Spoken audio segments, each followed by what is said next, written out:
मुंबई नाम सुनते ही माइंड में बड़ी बड़ी buildings, luxury life, gateway of India, Taj hotel, Ambani का घर, शाहरुख खान की मन्नत एंड और भी बहुत सारे फेमस प्लेस के नाम माइंड में आते हैं। बट वहीं पर एक दूसरी साइड में बसा एक छोटा सा शहर धारावी, जहां एक टॉयलेट को 800 से 900 लोग डेली यूज करते हैं और सिर्फ 2.5 किलोमीटर स्क्वायर की क्षेत्र में ही 10 से 12 लाख लोग रहते हैं और ना जाने कितने लोग अपना घर परिवार छोड़ के रोजगार की तलाश में धारावी आते हैं और छोटी सी छोटी घरों में भी रहकर आसमान में उड़ने की ख्वाब रखते हैं। तो सपनों की नगरी मुंबई में ही बसे एक छोटे से शहर धारावी के बारे में आज के इस वीडियो में जानते हैं। तो शुरू करते हैं शुरू से। तो धारावी हमेशा से ऐसा नहीं हुआ करता था। एक टाइम पर धारावी के पूरे इलाके पर मैंग्रोव फॉरेस्ट हुआ करता था और ये पूरा इलाका पानी से भरा हुआ करता था, जिसमें लोग मछली पकड़ने का काम करते थे। समय बीतती गई और ये पूरा इलाका धीरे धीरे एक दलदली क्षेत्र में बदल गया था, क्योंकि 400 साल पहले मुंबई 7 अलग अलग आइलैंड्स में डिवाइडेड था, जिसका नाम बॉम्बे, परेल, वर्ली,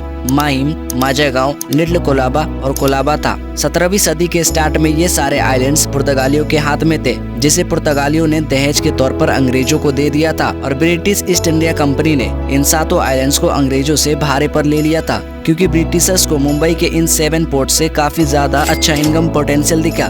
तब जाके अंग्रेजों ने अपने बिजनेस को बढ़ाने के लिए और आने जाने की समस्या को दूर करने के लिए इन 7 आइलैंड्स को जोड़ने की प्रक्रिया शुरू की। जोड़ने के कुछ समय बाद उनके बीच की पानी धीरे धीरे सूखने लगी और ये पूरा इलाका एक दलदली क्षेत्र में बदल गया, जिसके कारण यहाँ पर मछली पकड़ने का काम खत्म हो गया और फिर लोगों ने यहाँ पर घर बनाना और रहना शुरू कर दिया। ध्यान देने वाली बात यह है कि शुरू में जो यहाँ पर मछली पकड़ने आया करते थे और जो सबसे पहले यहाँ पर आकर बसे वो कोली कम्युनिटी के ही लोग हुआ करते थे, जिसके कारण धारावी को कोलीवाड़ा के नाम से भी जाना जाता है। शुरुआत में यहाँ पर घरें थोड़ी बड़ी बड़ी हुआ करती थी, लेकिन अंग्रेजों द्वारा शहरीकरण और औद्योगिकरण के कारण यहाँ पर अलग अलग जगहों से रोजगार की तलाश में लोग आने लगे, जिसके कारण यहाँ पर धीरे धीरे जनसंख्या बढ़ने लगी और घरों की आकार धीरे धीरे छोटी होने लगी और देखते ही देखते धारावी जनसंख्या के हिसाब से एशिया का सबसे बड़ा स्लम बन गया। लेकिन ध्यान देने वाली बात यह है कि एरिया के हिसाब से धारावी एशिया का दूसरा सबसे बड़ा स्लम है, जो कि कराची के ओरांगी स्लम के बाद आता है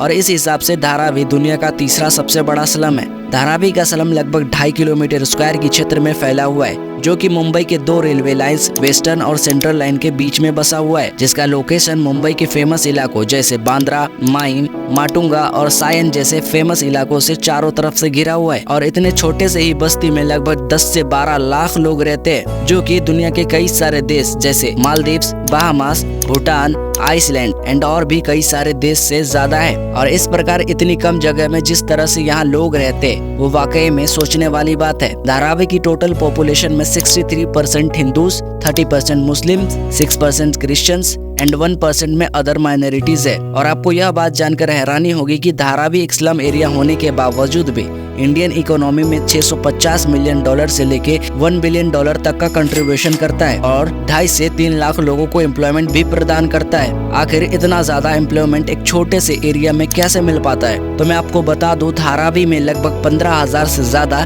1 रूम फैक्ट्रीज है, जिससे लाखों लोगों को रोजगार मिल पाता है, जिसमें कई प्रकार के फैक्ट्रीज और छोटे मोटे कारखाने हैं जो अलग अलग चीजों को मैन्युफैक्चर करता है। और धारावी में बहुत सारे ऐसे चीजों को भी बनाया जाता है जिसे हम डेली लाइफ में यूज करते हैं, जैसे बैग, सूटकेस, कपड़े, लेदर के belts, bag and wallet. Dharavi में बहुत सारे कुछ ऐसे फिनिश्ड प्रोडक्ट भी बनाए जाते हैं जिन्हें ई-कॉमर्स की साइट जैसे अमेज़न, फ्लिपकार्ट और मीशो जैसी साइट के जरिए पूरी इंडिया में सेल किया जाता है। और धारावी में बहुत सारे जगहों पर आपको प्लास्टिक वेस्ट देखने को मिलता है, कहीं कहीं पर बोरियों में भरे हुए तो कहीं कहीं पर खुले में इकट्ठे हुए और कहीं कहीं पर लोग इकट्ठा करते हुए नजर आते हैं। इसके पीछे का कारण यह है कि धारावी में रिसाइकलिंग की बिजनेस भी काफी ज्यादा मात्रा में होती है। धारावी की एक और इंटरेस्टिंग फैक्ट यह है कि मुंबई में जनरेट होने वाला 60% प्लास्टिक वेस्ट धारावी में ही रिसाइकल किया जाता है। धारावी में प्लास्टिक के साथ साथ मेटल और ग्लास की भी रिसाइकलिंग होती है। धारावी में और भी कई प्रकार के बिजनेसेस है, जैसे मिट्टी के बर्तन बनाना,